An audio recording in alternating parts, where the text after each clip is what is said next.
We had a tripping hazard where the foundation or the concrete had dropped. There was pretty good size lip.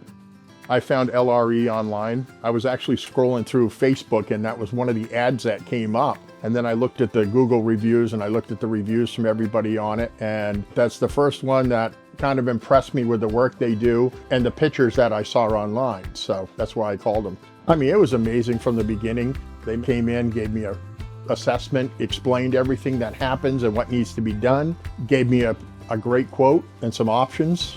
Then they showed up. There was Chad and I believe his name was Ryan. Amazing couple guys. They were very informative. They told me exactly what they were going to do. They got here at 9:45 and they were here until the job was done. I believe it was like 6:45 at night. And they made sure I came out every step of the process and looked and saw the difference. So it was quite enlightening.